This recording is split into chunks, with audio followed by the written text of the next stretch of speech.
건강한 우리 몸.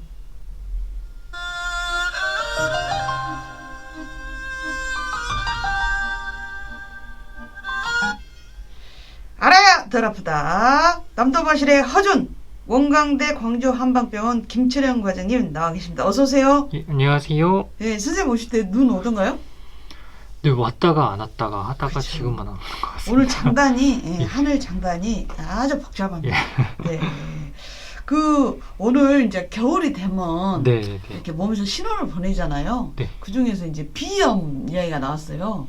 뭐 사시, 사철 계속 괴롭힌다는데 어떻게 뭐 좀 효과적으로 좀 개선할 수 있는 방법이 있을까요?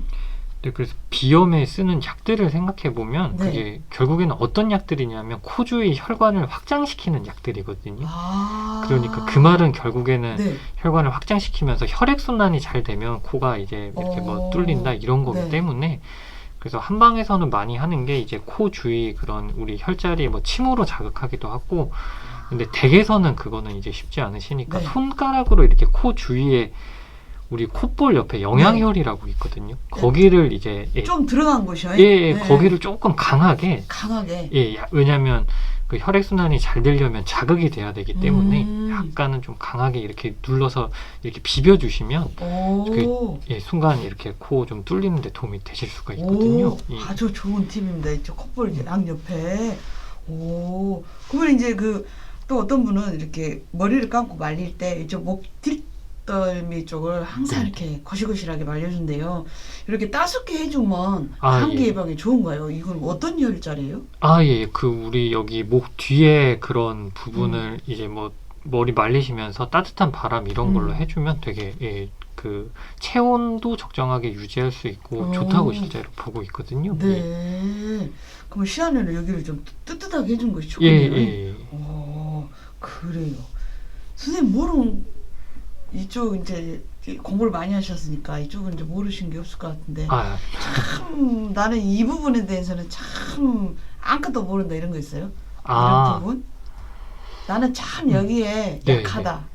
갑자기 질문이 생각이 나가지고. 아무래도 그 옛날에 의사에 그런 게 있거든요. 그 남자 10명을 고치는 것보다 여자 네. 1명을 고치는 게 어렵고, 예, 오. 여자 1명을 고치는 것보다 소아 10명을 고치는 게 어렵다 막 그런 오. 얘기가 있었는데, 그 부인 소아과 이렇게는 또 따로 전공하시는 네, 교수님이 네, 계시니까 제가 그렇게 뭐 많이 소아 이렇게 뭐 많이 접할 일이 없어가지고 좀 특히 부인까지라는 제가 좀 잘 많이 부족하긴 해가지고, 예. 그래도 아내의 마음은 아. 아내의 마음 알기도 더 어렵겠네요. 자, 오늘 꿈에 대해서 이야기를 해주신다고 그랬어요. 예, 예. 선생님도 뭐 꿈 자주 꾸시는 편이에요? 자주 꾸진 않는 것 같은데 한번 네. 꾸면 계속 비슷한 꿈을 좀 많이 꾸긴 하거든요. 비슷한 꿈이요? 예, 그게 오. 아마 무의식 속에 그런 네. 게 있지 않나. 그런 것 같네요. 저는 이제 꿈에 대해서 관심이 많아가지고 꿈 예. 일기도 쓰고 아, 예. 예, 그러는데 오늘 누구나 잠을 자면서 꿈을 꿉니다. 근데 왜 꿈을 꾸는지 또 이걸로 뭐 여러 가지 뭐 문제가 있는 걸 진단할 수도 있는지 이런저런 이야기 나눠보도록 하겠습니다. 꿈에 관련돼서 궁금하신 분들 얼른 후다닥 문자 샵 9930 짧은 거 오시면 긴 글은 100원의 정보 이용료 있고요. 카카오톡 오픈 채팅방 활짝 열어놨습니다. 저 요새 이런 꿈 꾸는데 어째 그럴까요? 이런 이야기라든지 어쨌든 꿈에 관련돼서 궁금한 점 언제든지 문자 주세요.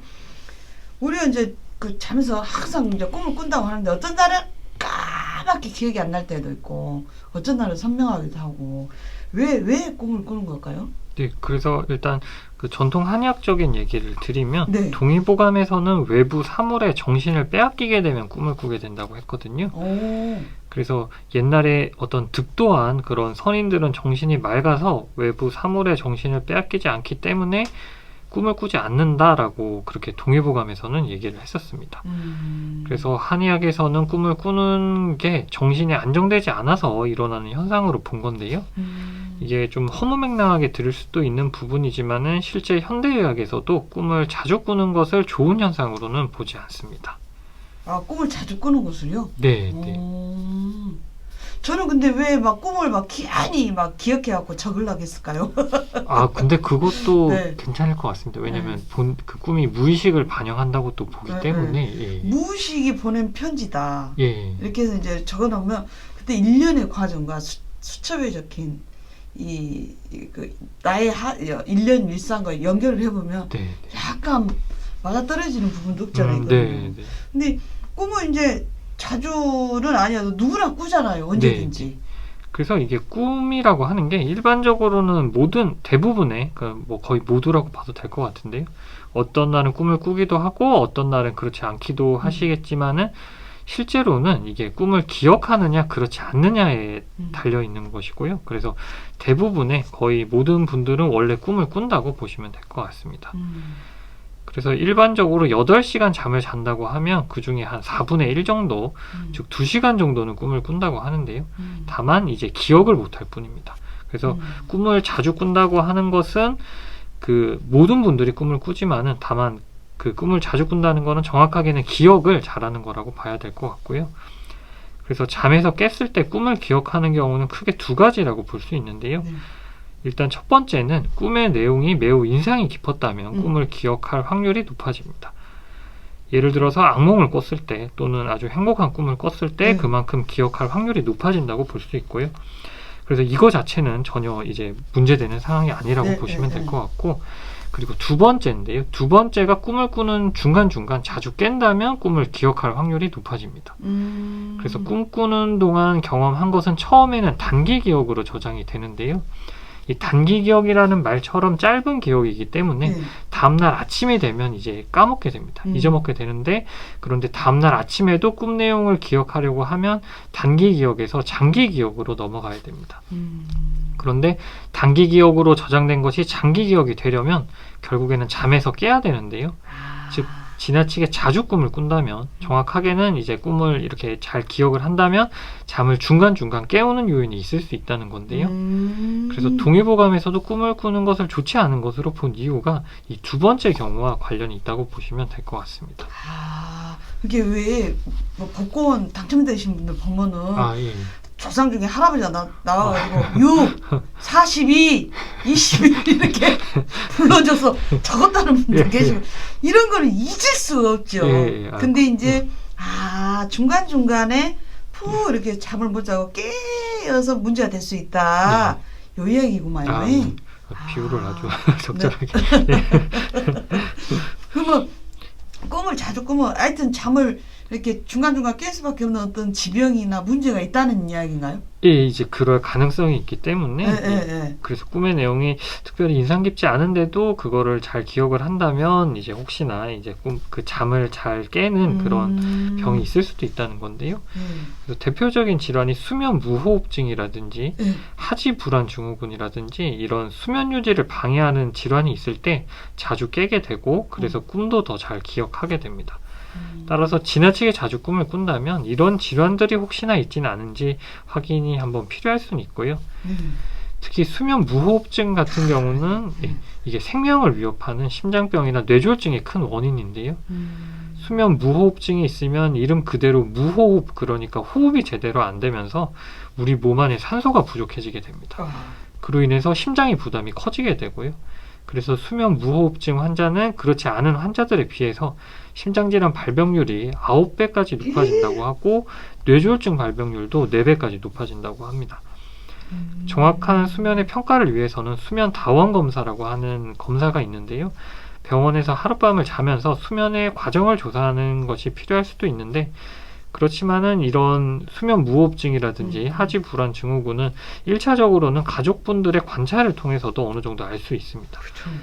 예를 들면 잠자다가 갑자기 호흡이 없어지진 않는지, 그리고 코골이가 굉장히 심하진 않은지 그런 거를 살펴보는 건데요.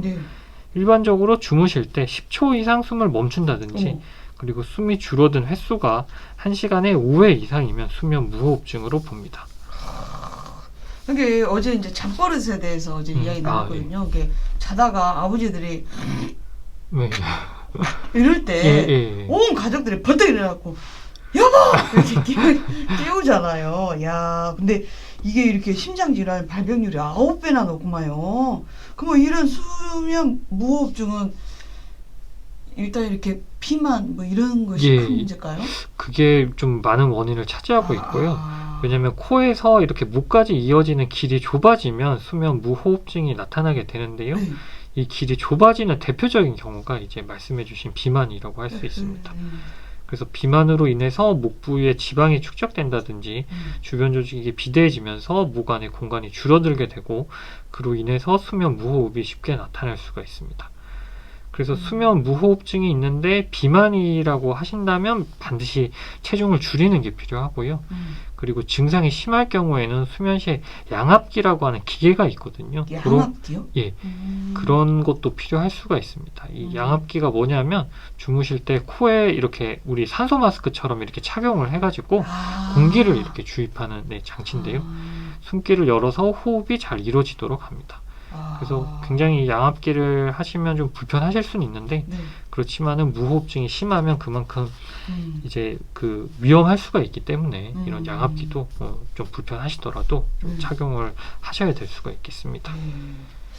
이게 꾸냐 안 꾸냐 이렇게 단순하게 기억하냐 못하냐로 생각을 했었는데 중간중간 이렇게 자주 깨면서 꿈이 기억하는 거는 이렇게 몸에서 신호를 보낸 네, 거였네요. 야, 또 이런 이렇게 보니까 다른 게 보이네요.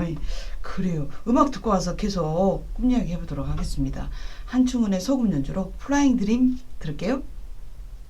한충은의 소금 연주로 플라잉 드림 듣고 왔습니다. 자, 오늘 건강 우리 몸 시간에서는요, 누구나 매일 잠을 자는데요, 누구나 꾸는 꿈에 대해서 이야기 나누고 있어요.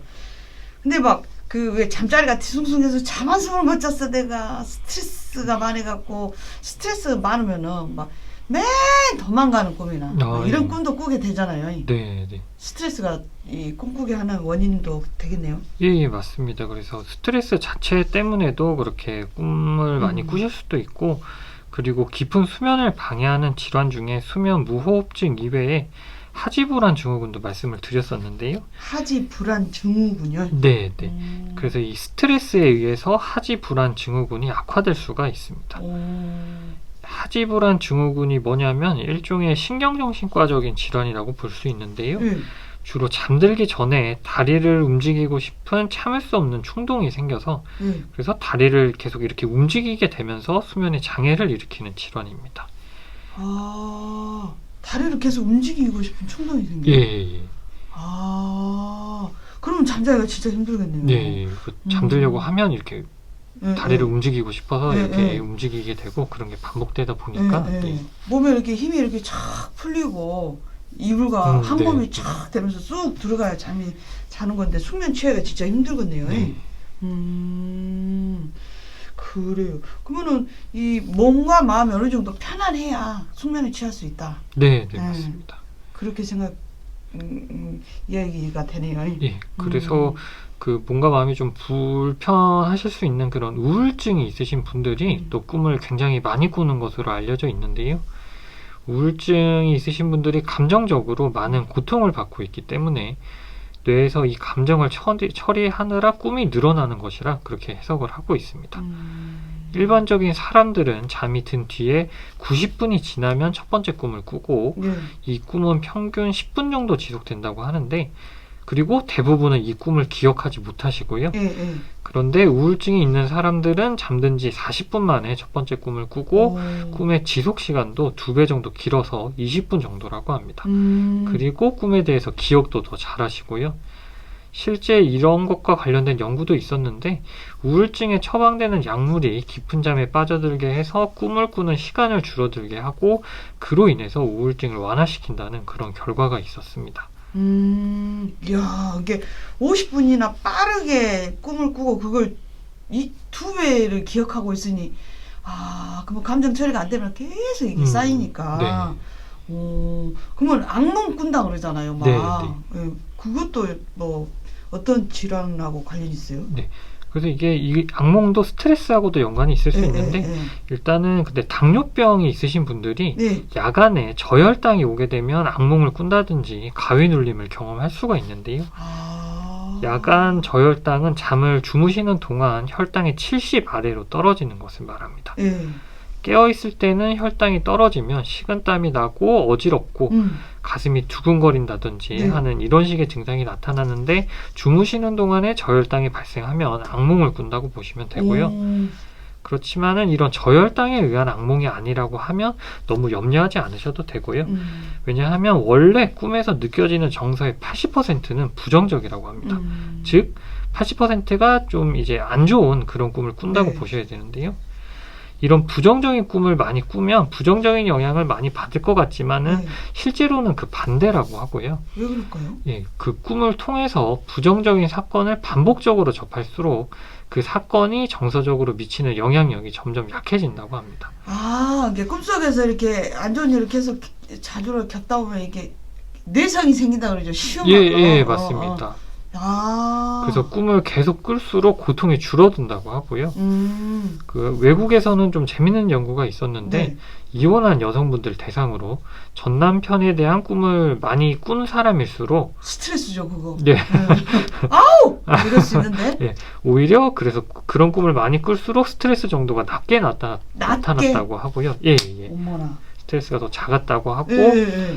그래서 꿈에서 스트레스를 받는 상황을 반복적으로 겪으면서 그 상황에 미리 적응하게 된다고 이렇게 해석하고 있습니다. 진짜 재미있는 연구네요. 네. 아. 그래서 실제 정신의학과 쪽에서는 악몽을 우리가 현실에서 마주칠 수 있는 그런 위험한 상황을 미리 대처할 수 있도록 예행 연습을 하는 과정으로 보는데요. 아. 그래서 물론 앞서서 말씀드린 것처럼 야간 저혈당에 의한 악몽은 아닌지 그런 게 감별은 필요하겠지만은 네. 그리고 또 꿈의 종류에 상관없이 지나치게 자주 꾼다면 수면을 방해하는 다른 질병이 없는지는 반드시 확인을 한번 해보시면 좋을 것 같습니다.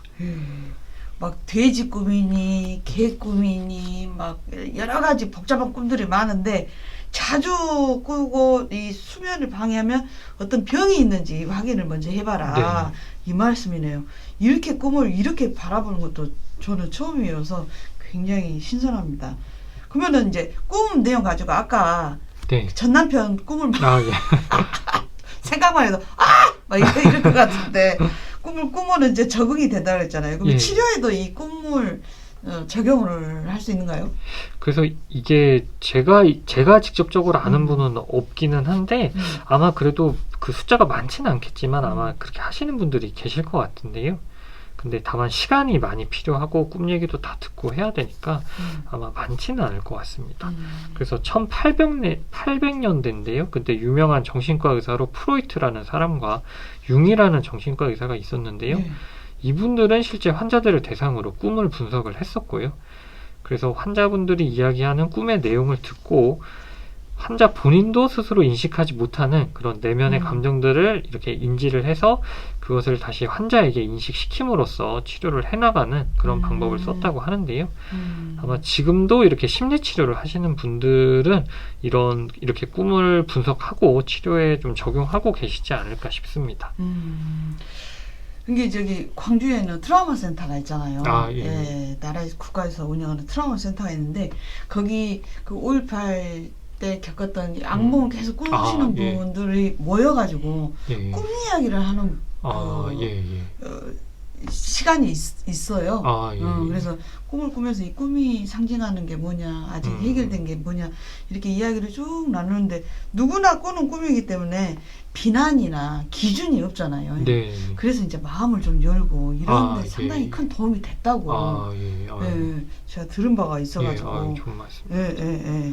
이게 이렇게 꿈이 참 다양하게도 해석이 되고 치료에도 적용이 되고 있습니다.